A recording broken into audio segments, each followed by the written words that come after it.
Hey, this is Erico and I am back again. Hope you guys are doing well. Hey everybody.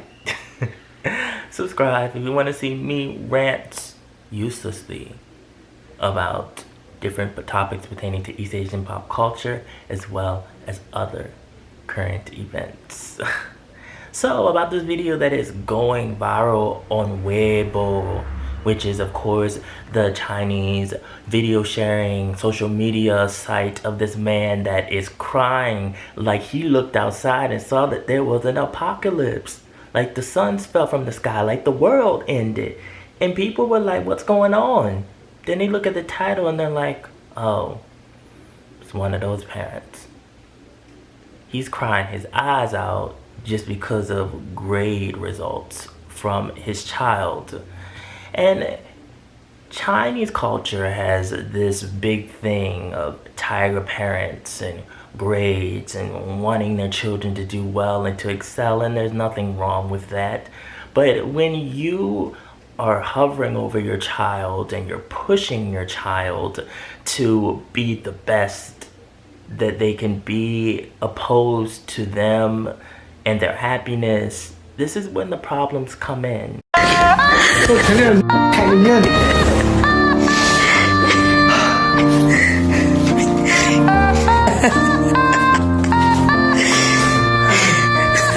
So this parent in particular was tutoring his child for over a year in math. And this was late night tutoring sessions, and he felt that this was gonna help his child do better, and then the results were not what he wanted. So his wife grabs the camera. I'm like, your wife kooky. She grabbed the camera while he's bawling his eyes out and he's walking away and he's putting his face in this pillow blanket looking thing. And I'm just like, calm down. It will be okay. Your child can take the test again. It's okay, you can get a tutor. But then we also got to talk about just tiger parenting in general. I came from a tiger parent. It was mostly the females in my family, my mother, her sisters. My father wasn't so much a tiger parent. He was kind of just like, let the chips fall where they may. You know, do what you can, I understand. You can always try again. On the other hand, my mother was like, watch how you talk, watch how you write those sentences on that paper. You better make sure that you're doing it the way that I want it to be done, because you represent me when you leave this house.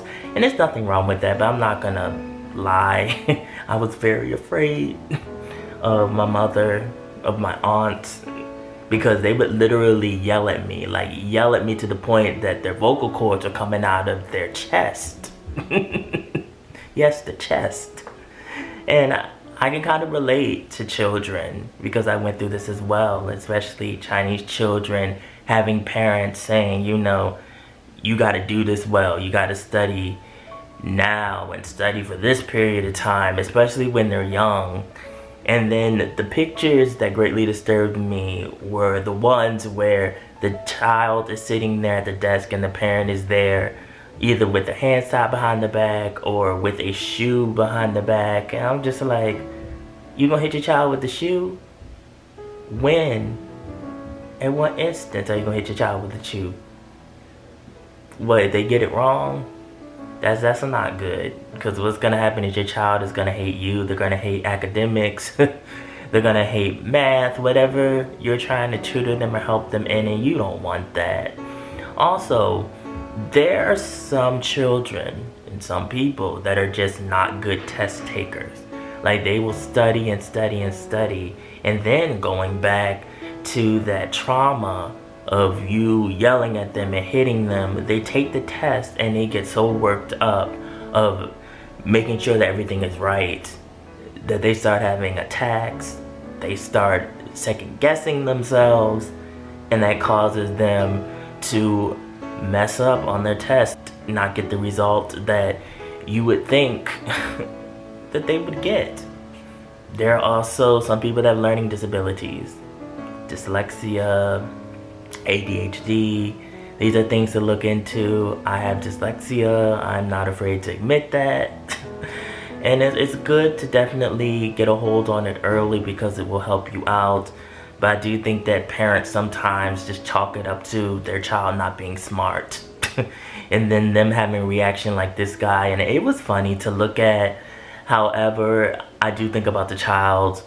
I do think about that child because you want them to be with parents that will understand them and understand, well, what happened. Instead of you crying and screaming and saying, well, he's on his own now. I'm not going to help him anymore. I rid my hands of the whole thing. I'm mad. Because your child is seeing that. And they're thinking to themselves, well, I'm really nothing. My father doesn't want to help me anymore. I'm useless. You don't want your child to feel like that. You can always sit and go through your child's emotions and talk it out and say, well, what happened? Is it that you're just really bad at math? Do you just hate academics? Do you hate math? What is it? What is going on here? Why is it do you think that you got a 6 out of 100 on this test? Because that really is an F. And you just pick yourself up and you try again. That's all you can do in life, is pick yourself up and try again. Where we have failures is when you give up. And I mean this wholeheartedly. When you give up, when you don't try again, when you stay down, that's when we have failures. Don't do that. Try again. Try to do better. Even if it's not an A. It's like, at least get a passing grade. If not, maybe the second time it might be a C. Maybe and try again. I know some people might be like, no, they don't have time to try again. It's a first time only thing. Want your child to do well. You try and try, trial and error, till you get to where you need to be. So you guys, this is a lot to think about. Follow my social media, mostly my Instagram. Also have a blog at These Asian Pop Culture. The link is always down in the description box below. And remember, be real, stay real, live in the real, and I will always be back. Thanks for watching. Put your comments about this below. How do you feel? Love you guys. I will see you in the next video.